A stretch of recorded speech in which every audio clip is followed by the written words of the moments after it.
Hello.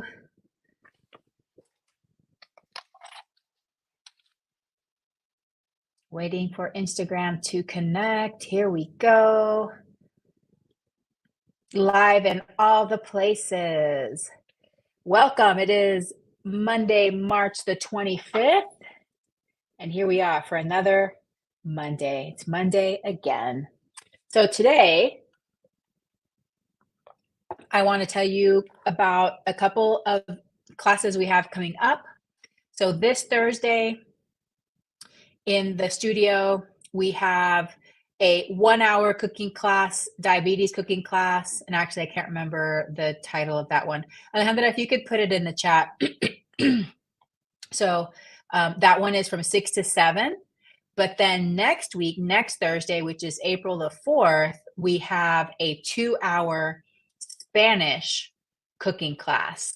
And we are so excited to bring this because people have been asking for a Spanish language cooking class. So that's going to be Thursday, April the 4th, here in the studio. Please, if you know somebody who would prefer to learn in the Spanish language, it is the same thing. It's education plus cooking demos. They get to taste the food. It's an amazing class by our instructor, Elizabeth. She's wonderful. She is a certified Food for Life instructor. Please, please, please share the information for them to come to the class. But this Thursday is English 1 hour. It's a faster class, but you still get all of the education and you get the food demos. And I promise it's worth it to come to these classes. It can change your life. It can save your life. So highly recommend. Also want to remind you that we are still accepting patients here at Nourish Wellness, and we see children from newborns through age 21, and we would love to have you. It's me and Carly. Carly is a certified physician assistant. She's been working with me for almost 2 years now. She's amazing. Patients love her. We just had the family survey in January, and there were so many great comments about Carly, and I'm just really proud of her. She's doing amazing. She is a wonderful provider, and she will also soon be certified in lifestyle medicine. We're planning on making sure that that happens this year, but she is becoming a wonderful pediatrician. So if you are interested in joining the practice, call or text us 509-969-6214. It's right up there on the screen. And we are so happy to welcome your children into the practice. And then finally, here at the studio, we also have yoga 7 days a week. Many days we have classes twice a day. And our classes range from gentle yoga for everybody and some classes that are good for advanced students. We have Sunday classes, yin yoga, and we also have meditation on Wednesday nights, a full class dedicated just for meditation. And of course, all the nutritional classes and parenting classes and all of the wonderful things here. So if you become a member of the studio, then you can attend all the regularly scheduled classes as part of your membership, and then you get 20% off of the special classes and workshops. It's a great deal, so I recommend it. Okay, so as always, I love questions, and I do have one question from a follower that asked me a question on the @Dr. Yami page. So I'm going to be answering that one. But at any point, if you have questions, put them in the comments in the chat. I'm happy to answer questions. But today, I'm going to talk about a couple of studies that have to do with asthma. So the first one, I hope, will reassure a lot of parents. So, what I tell parents is when they put their little one in daycare, it's just going to be inevitable that those first 6 months are going to be rough. So kids generally get between 6 and 12 infections those first 6 months of daycare. Now, this is going to happen whether your child goes to daycare or whether they don't go to school until preschool or whenever they start. It's just exposure, right? So one of the main risk factors that you can have for developing an infection is going to be exposure. And once you get exposed to other children, you're just going to start getting sick. Okay. But it doesn't last forever. It does get better. But parents are often, a little bit anxious about sending their child to daycare. But here is a study that hopefully it's going to be a little reassuring. Now, I wasn't able to pull the full study because this was a research abstract that was presented very recently, February 23rd, at the annual meeting of the Allergy and Asthma, and it was published in the Journal of Allergy and Clinical Immunology. And they found that early life daycare attendance is linked to a lower risk of asthma and allergic diseases. They did this study actually in Puerto Rico. If you've been to Puerto Rico, let me know. It's an amazing place. Loved it there. But so they did this study in Puerto Rican children. And what they found is that out of 2,100 students enrolled in the study, they looked at the ones that were in daycare and were able to see whether those children, they had more allergies, more asthma, less asthma, those kinds of things.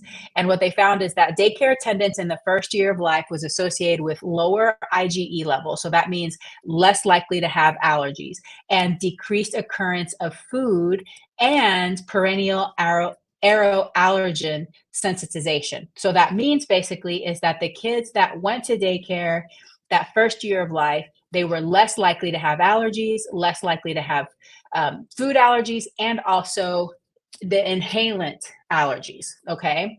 And so this doesn't mean like if you don't send your child to daycare, like you should send your child to daycare. It's more of a reassuring thing that daycare isn't a bad thing, and a lot of families need to use daycare, but there might be there even. But really, what this is saying is kind of like the hygiene theory, in that if we try to keep our kids super clean, they never play outside, they're not exposed to anything, they actually might end up having more allergies later because our immune system then doesn't learn to tolerate those things. So in some ways, being exposed to things actually helps us tolerate them a little bit more. Okay. So I think that this was a good study to show that exposure might actually decrease our risk of these things. Now, another study, which was published November the 7th in the Journal of Food Science Nutrition, the title of the study is Greater Fruit and Vegetables Consumption and Adherence to a Mediterranean Type of Diet Reduces the Risk for Asthma in Children. And this was a systemic review and meta-analysis. So these kinds of studies, what they do is that they pool lots of studies, right? So they gather a bunch of studies and then they look at the results of those studies. And from those, they're able to see, can we draw some conclusions? Because in science, sometimes you may have a study that found one result and then you try to repeat it and you get the opposite result. And so meta-analyses kind of helps combine a bunch of the studies, and then we're able to draw conclusions from a lot of different studies. So in some ways, it's even more powerful whenever you're able to do that. So this is the abstract. I was also not able to pull the full PDF of this when it wasn't available for free. But the objective of the study was to explore the relationship between the consumption of fruits, vegetables, and adherence to a Mediterranean diet with childhood asthma development and severity. So they looked at the literature. They were able to find 45 studies that in total included 392,797 children.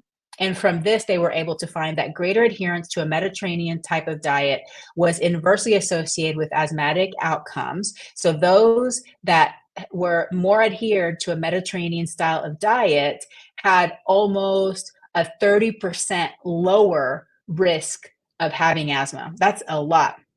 So regarding fruits and vegetables consumption, they also found an inverse association, meaning the more fruits and veggies you consume, the less asthma. So the odds were decreased by 18% if you ate more fruits and veggies. And fruit and vegetables consumption was also inversely related to all asthmatic outcomes. And so this study, looking at lots of different studies with a lot of kids in total, is seeing that there is a relationship between what we eat and things like asthma. I think for a long time, we have not connected some disease conditions with our diet and lifestyle. Maybe for asthma, maybe partly for lifestyle. We know, okay, we probably shouldn't be around people that smoke. We probably shouldn't be in polluted areas. That seemed obvious, right? Because you're inhaling that. But I think a lot of people haven't thought about asthma in a way that what you eat might affect it. But remember, like many other conditions, asthma is an inflammatory condition. So that's why what we eat can have a big effect. And eating an anti-inflammatory diet, a Mediterranean type diet, is very anti-inflammatory because it is full of what? Fiber, my favorite F word. So that fiber coming from fruits, vegetables, whole grains, beans, nuts, and seeds. So a Mediterranean diet has all of those components. Yes, a Mediterranean diet includes some meat, but that's not the emphasis of the Mediterranean diet. The emphasis of the Mediterranean diet is plants, whole plants, and a diversity of plants. So I just want you to keep that in mind. If you have a child that is affected by asthma, allergies, eczema, all of these kind of inflammatory, allergic type things, then eating in an anti-inflammatory way and having anti-inflammatory lifestyle, like making sure you're getting enough sleep and all of that, can definitely help those types of conditions, at least not make them worse. Okay, let me just check and see if anybody has any questions yet. Okay, so y'all post questions anytime if you want. I'm going to go ahead and answer the follower question that I got probably a couple of weeks ago. So this is from Instagram, and it's from Robert Cook 992 US. That is who messaged me. This came in a direct message. Hello, Dr. Yami. Firstly, I want to express my gratitude for the incredible podcast episode you shared recently featuring Radi Devlukia. The insights on mindful eating and the importance of recognizing the impact of nutritious food on our bodies were truly valuable. Thank you so much. However, it's disheartening to see that many children, including mine, are frequently consuming highly processed foods from fast food chains such as McDonald's and Burger King, which isn't great for their health because of the unhealthy additives in these foods. As a pediatrician, do you have any tips on how to get my kids to stay away from these kinds of foods? Because I'm genuinely worried about my children's health given the numerous reports highlighting the health risks associated with these foods. Robert Cook 992 US, thank you so much for that question. That is an excellent question. So, first of all, let me go grab my book. Okay, as a reminder, I wrote an entire book pretty much about this subject, okay? So if you need more in-depth stuff than what I can give in a few minutes, I recommend you check my book. You can request it from the library if they don't already carry it, order it from Amazon, get audiobook and ebook. Audiobook, I narrated myself. So if you like my voice, great. If not, sorry, get the ebook. Okay, so there's a lot of ways to approach this. First of all, I agree with you. We are surrounded by ultra processed foods. In fact, in the United States, currently, a sobering fact if you haven't already heard it, children are deriving 70%, 70% of their calories from ultra processed foods. 70%. I mean, every time I even say that stat, I feel like I'm lying. I wish I were, but I'm not. It's the reality, okay? So for the average child in the United States, this is just their reality. It's Pop-Tarts, it's, goldfish crackers, fruit snacks. They're not eating whole foods. My recommendation is to develop a strong foundation. So include in your household all of those whole plant foods that you want your child to eat, that you want to eat, that you feel give you that vibrancy and well-being that health and vitality that you want, your fruits, your vegetables, your whole grains, beans, nuts, and seeds. Have that in your house. Eat those regularly. Don't even make a big fuss about it. You don't even have to say, okay, we're eating this because, we want to be healthy, we want to change our habits. Just start eating that way and make that normal. Make it normal. Now, for each stage, there's going to be different obstacles. There's going to be different challenges. When you raise a child this way, it's usually not a problem. If you've had a baby, they're a toddler now, you just keep offering the foods. Yeah, they go through their little stages where they used to love something and now they suddenly hate it, and that's normal. But they've known no difference, right? Because they're not out in the world. They're not driving their car to McDonald's or Burger King and all these places. As your child grows, they will be exposed to those foods. Okay. So once they start going out, they start going to preschool, they start going to school, they grow, they're going to get exposed. It's inevitable.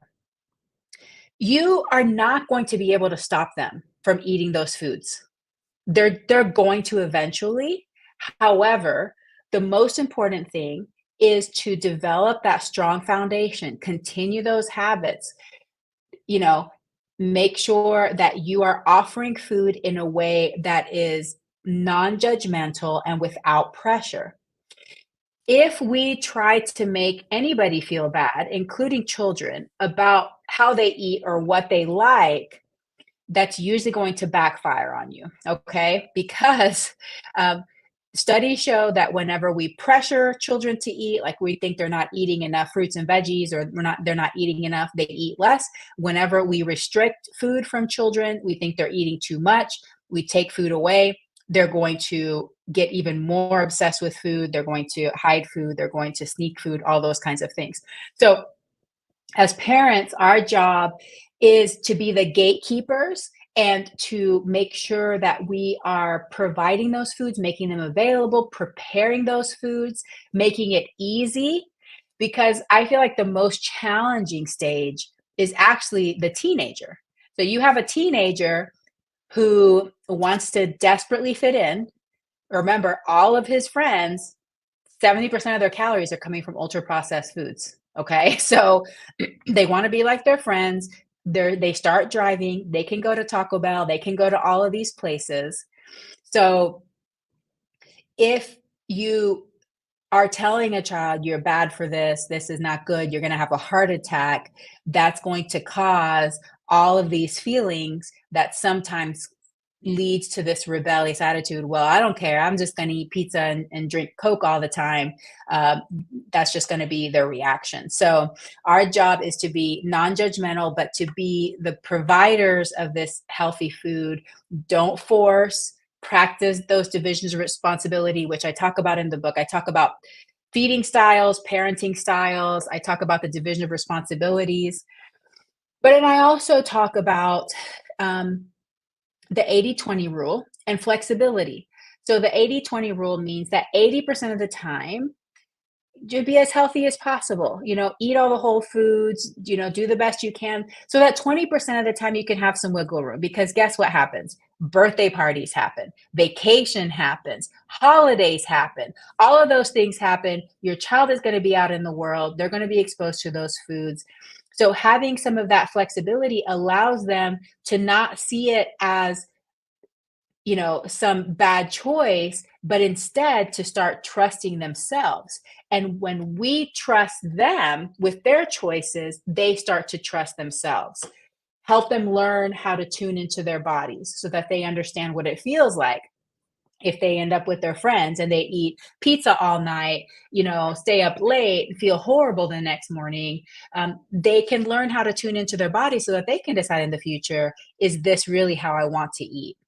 And I think that there is a place for discussing health. You just have to be very careful with how you do it in a way that you're not trying to incite fear in a child, more in a mindful way, so that they're like, what do I want for my future? How do I want to feel?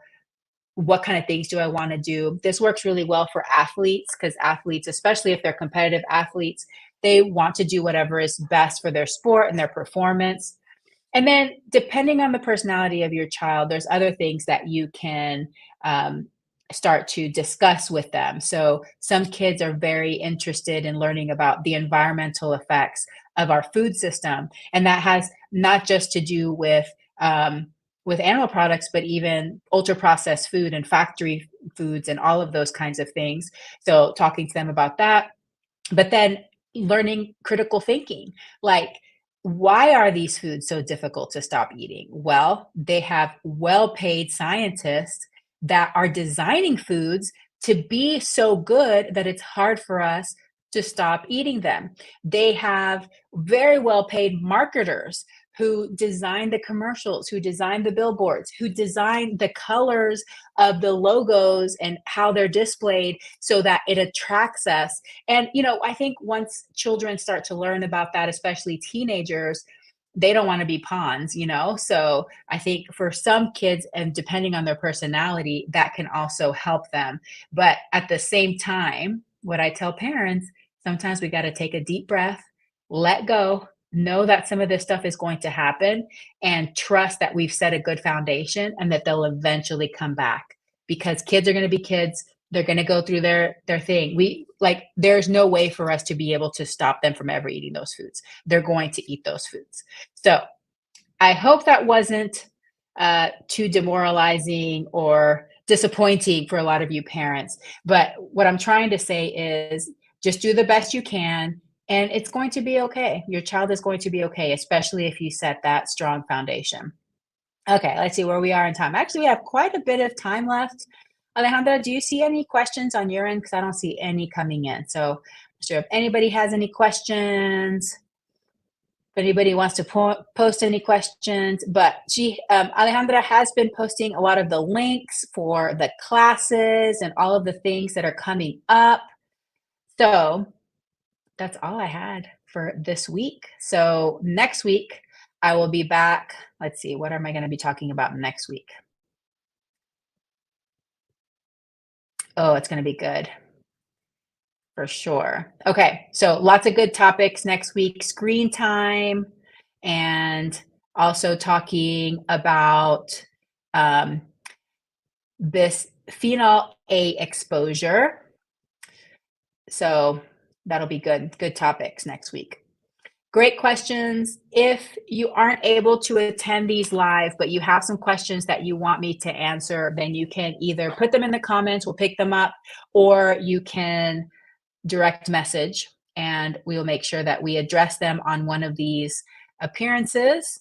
And I'm really happy to help. So I appreciate you being here with me today. I hope that was helpful. And I hope that you have a very fantastic day and week. And we will see you next Monday. Bye, everybody.